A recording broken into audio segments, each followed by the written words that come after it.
आज हम डिस्कस करने वाले हैं साइकिल के ऊपर, नहीं सेल साइकिल के ऊपर। सो आज का बहुत ही एक इम्पॉर्टेंट टॉपिक है, वो है सेल साइकिल के ऊपर। तो बेसिकली जो सेल साइकिल जो प्रोसेस है हमारा, ये क्या है? तो ऑल द लिविंग ऑर्गेनिज्म, जितना सारा लिविंग ऑर्गेनिज्म हो, चाहे वो यूनिसेलुलर ऑर्गेनिज्म हो, यूनिसेलुलर बैक्टीरिया से लेकर एक मल्टीसेलुलर मैमल तक, सारे ऑर्गेनिज्म में क्या होता है? तो repeated growth and division. Cell का पहले तो ग्रोथ होता है, पर ग्रोथ होने के बाद सेल का डिवीजन होता है। उसका प्रोडक्ट क्या है? ये सारा जो लिविंग ऑर्गेनिज्म, चाहे वो यूनिसेलुलर कोई बैक्टीरिया हो या फिर कोई मल्टीसेलुलर मैमल्स हो, हाँ कोई मल्टीसेलुलर मैमल, तो ये सब में एक कॉमन चीज़ है, वो है सेल साइकिल। सो बेसिकली ये जो सेल साइकिल प्रोसेस है, ये है क्या? तो cycle of cell division and growth, मतलब साइकिल ऑफ सेल ग्रोथ, पहले सेल का ग्रोथ होता है, सॉरी, तो cycle of cell growth and division is called as a cell cycle. तो सेल का पहले जो अंदर का, पहले तो जीनोम, मेनली उसका क्या काम है?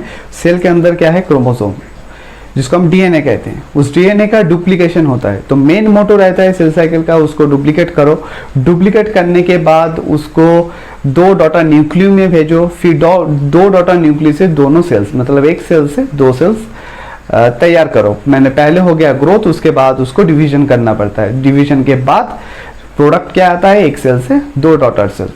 अभी ये जो सेल्स है, मतलब क्या होता है, थोड़ा सा देख लेते हैं। ये एक हो गया हमारा सेल, ठीक है, इसके अंदर है हमारा क्रोमोसोम।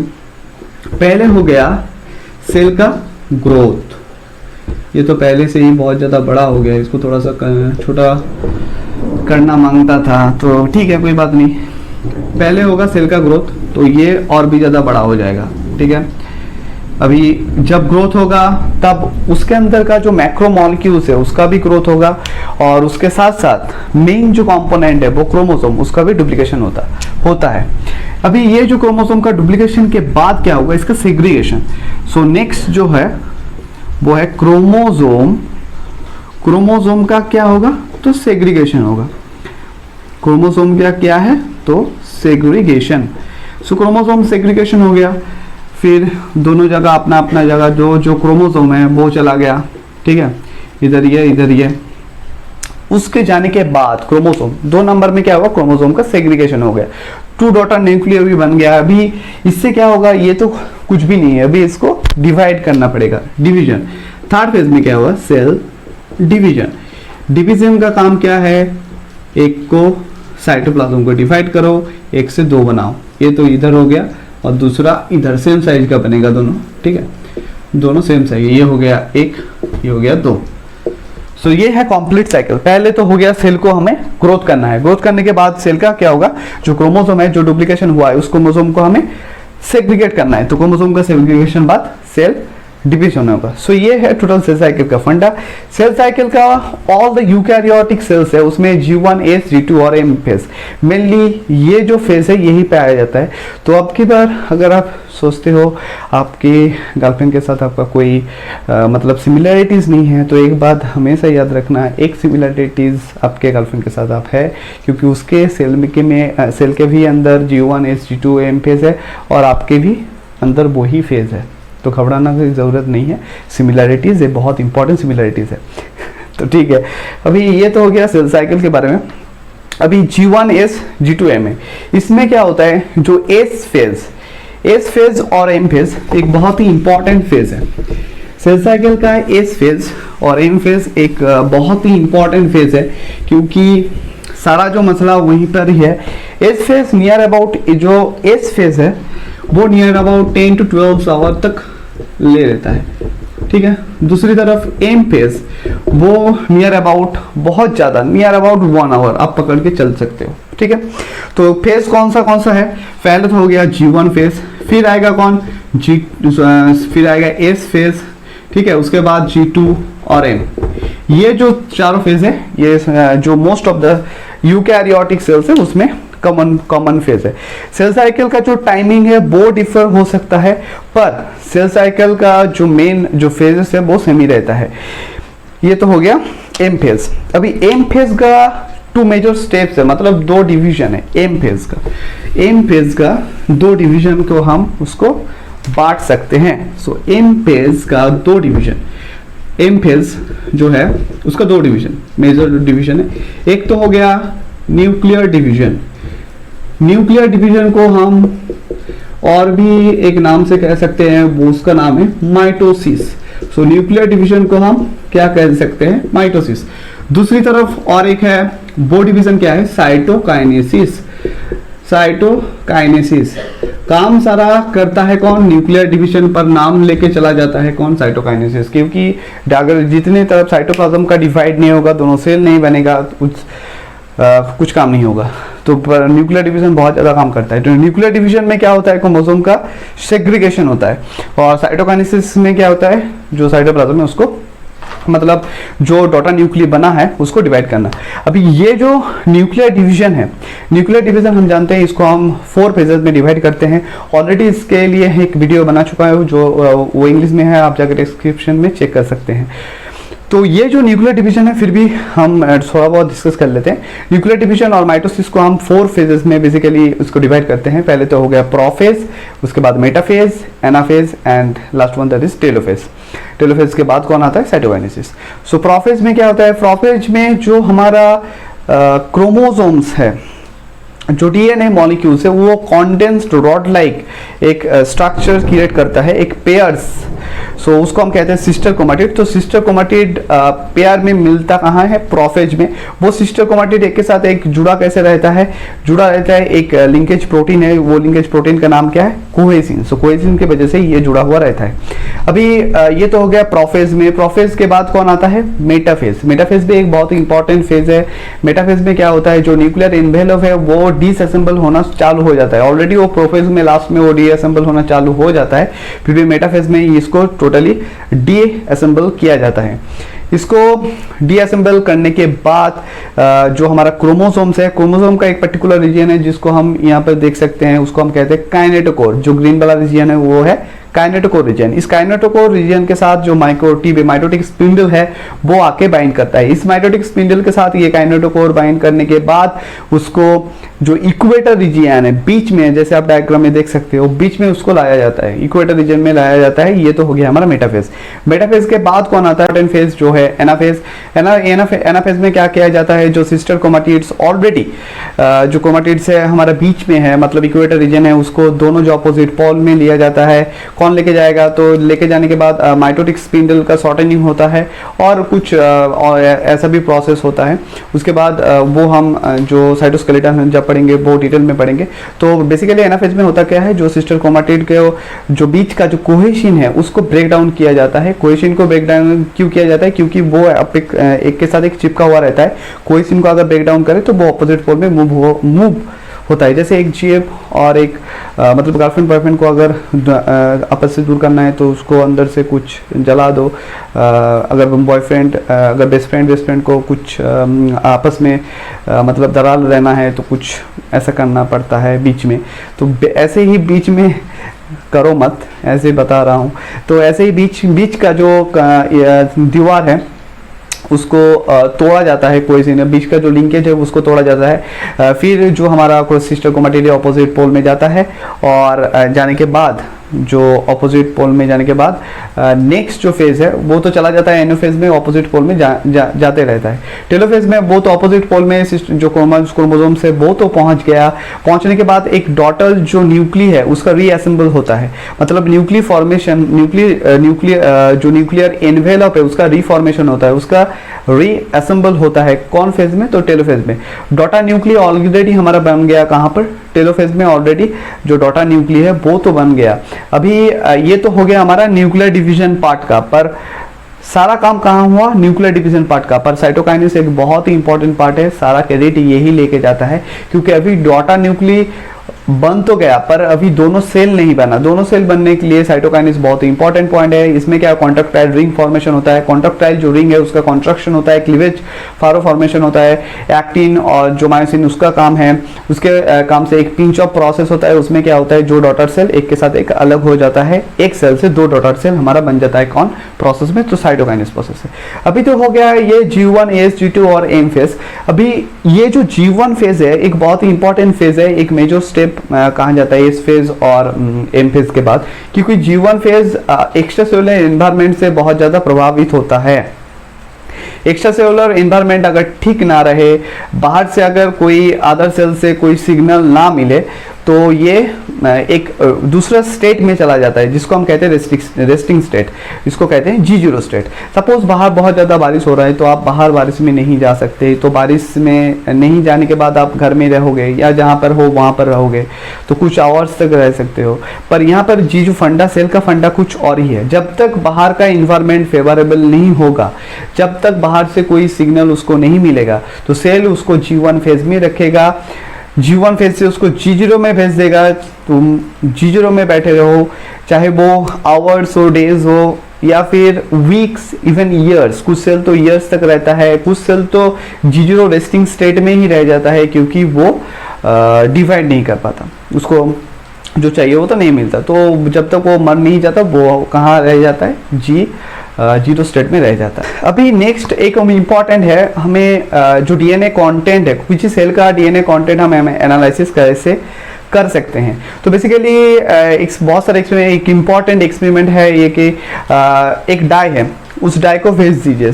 कोई पॉपुलेशन ऑफ सेल है, उसके अंदर हम जानना चाहते हैं जो कौन सा सेल कौन सा फेज में है। जानने के लिए उसके साथ हम डाई दे देंगे। अभी वो डाई का काम है, जब वो डाई हमारा डीएनए के साथ बाइंड करेगा, सेल के अंदर का जब डीएनए के साथ बाइंड करेगा तो फ्लोरोसेंस देगा।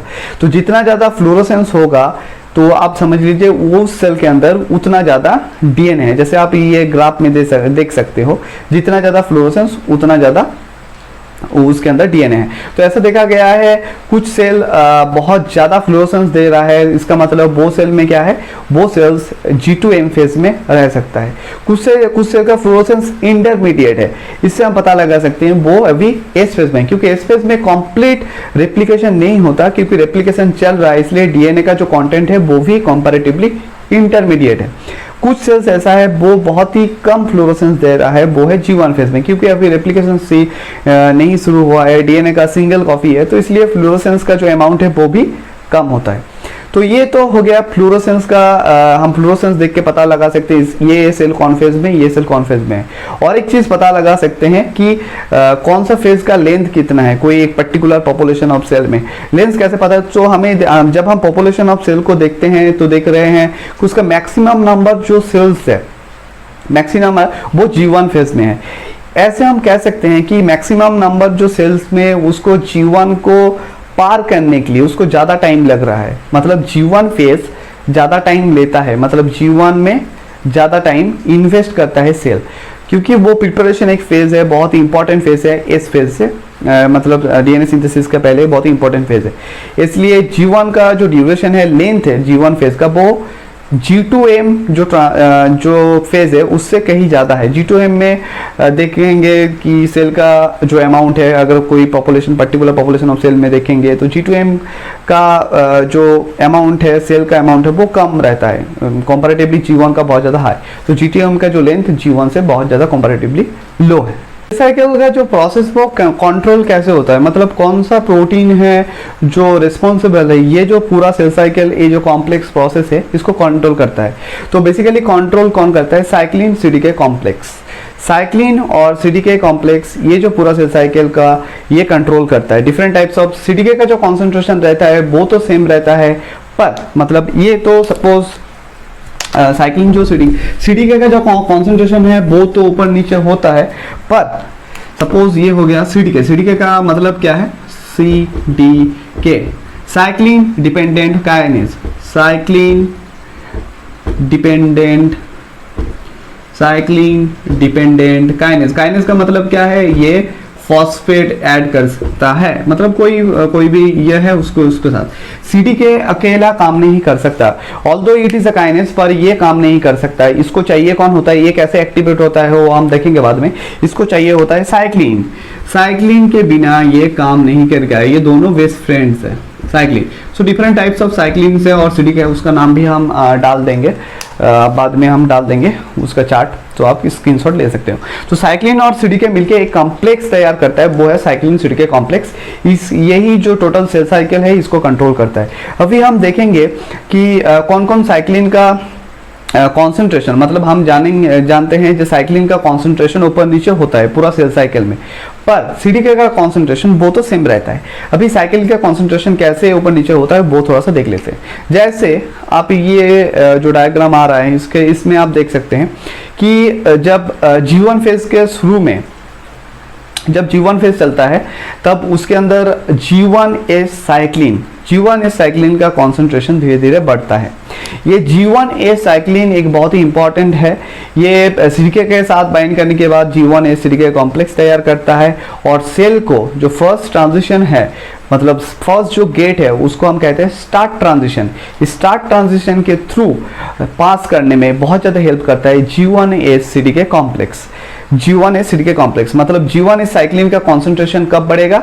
सो G1 फेज का जो लास्ट फेज में आप देख सकते हैं साइक्लिन का कॉन्सेंट्रेशन बढ़ रहा है, क्योंकि सेल को पास करना है कहाँ पर? ट्रांजिशन पॉइंट से। डायग्राम में आप समझ सकते हो ट्रांजिशन पॉइंट से उसको पास करना है।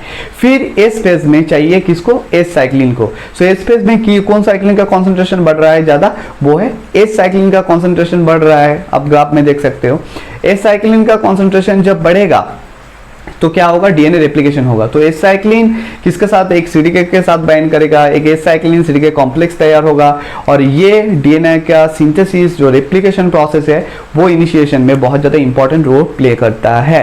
अभी एम साइक्लिन का नेक्स्ट है कौन? तो M cyclin.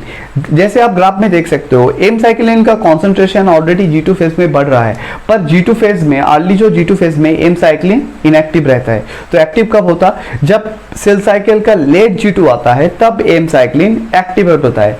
M cyclin activate होने के बाद ये जब एम साइक्लिन एक एम साइक्लिन सीडीके कॉम्प्लेक्स तैयार होता है। एम साइक्लिन सीडीके कॉम्प्लेक्स किस में हेल्प करता है?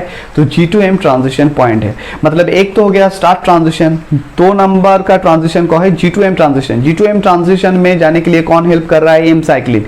स्टार्ट ट्रांजिशन में जाने के लिए कौन हेल्प कर रहा है? तो G1S साइक्लिन। अभी सेल एम साइक्लिन को एम साइड जब एनाफेज मेटाफेज एनाफेज ट्रांजिशन, तीसरा ट्रांजिशन कौन है? Metaphase anaphase transition. Metaphase anaphase transition में एम फेज का कोई काम नहीं। वो जो फेज में एपीसीसी और साइक्लोम एक यूबिक्विटी लाइगेज है वो कैसे काम करता है हम देखेंगे बाद में धीरे धीरे। पहले आप समझ लो एपीसीसी एक इंपॉर्टेंट जो एम साइक्लिन को डिग्रेड कर देता है। फिर इनएक्टिव मतलब एम साइक्लिन का अभी कोई काम नहीं, उसको डिग्रेड कर दिया जाता है। तो 3 ट्रांजिशन पॉइंट है, इसको याद रखना। स्टार्ट ट्रांजिशन में G1S साइक्लिन जो हमारा, फिर जो G2M ट्रांजिशन में काम कर रहा है एम साइक्लिन, और लास्ट का जो cyclin metaphase two anaphase transition उसमें कौन? एपीसीसी बेसिकली काम करता है। और सिंथेसिस के लिए जो डीएनए सिंथेसिस के लिए हमें कौन चाहिए? एस साइक्लिन चाहिए। तो ये सारा जो साइक्लिन सीडीके कॉम्प्लेक्स तैयार हो रहा है और different type of cyclin different types of CDK के साथ बाइंड कर रहा है। अभी हम देखेंगे कि पूरा जो प्रोसेस में जो साइक्लिन सीडीके कॉम्प्लेक्स है एक ऐसे एक एक्टिव कॉम्प्लेक्स तैयार करता है। तो बेसिकली जो सीडीके है साइक्लिन डिपेंडेंट काइनेज, ये जो आप ऑलरेडी डायग्राम में देख पा रहे हो, तो इसका जो एक्टिव साइड है ये ब्लॉक रहता है एक टी लूप प्रोटीन के द्वारा। सो एक्टिव जो साइड है वो ब्लॉक रहता है टी लूप की, ये इसलिए इसका काम नहीं कर पाता, इसका काइनेज एक्टिविटी ये शो नहीं कर पा रहा है। तो टी लूप अभी जब साइक्लिन आके ये जो सीडीके कॉम्प्लेक्स के साथ जब बाइंड करेगा ये टी लूप थोड़ा सा हटेगा एक्टिव साइड से। ये फिर भी ये जो पूरा साइक्लिन सीडीके कॉम्प्लेक्स है फुल एक्टिवेशन नहीं हुआ। फुल्ली एक्टिवेट करने के लिए इसको दूसरा प्रोटीन का सहारा चाहिए। ये जो आप साइक्लिन सीडीके देख रहे हैं basically human CDK2 and cyclin A है, जिसको डिटरमाइन किया गया है एक्सरे क्रिस्टलोग्राफी से। तो बेसिकली अब नेक्स्ट जो काइनेज आएगा वो है CAK, CDK activating kinase. CDK activating kinase नाम से ही पता चलता है, आके एक फॉस्फेट लगा देगा टी लूप पे। कहाँ? थ्रियोनीन रेसिड्यू पे। थियोनिन रेसिड्यू मतलब जो टी लूप का थियोनिन रेसिड्यू उसमें आकर जब ये फॉस्फेट लगा देगा तो टी लूप का एक कॉन्फॉर्मेशनल चेंज होता है। टी लूप का अगर कॉन्फॉर्मेशनल चेंज हो गया तो टी लूप एक्टिव साइट को छोड़ देता है, क्योंकि वो उसको फॉस्फेट मिल गया, वो एक्टिव साइट को छोड़ के चला जाता है। जब वो एक्टिव साइट को छोड़ के चला जाता है तो एक साइक्लिनिसिटी का एक कंप्लीट एक एक्टिव कॉम्प्लेक्स तैयार होता है। सो आज का भी तो इतना ही। Thank you. अभी हम डिस्कस करते हैं नेक्स्ट पार्ट, इसका जो सेल साइकिल का नेक्स्ट पार्ट आएगा उसमें।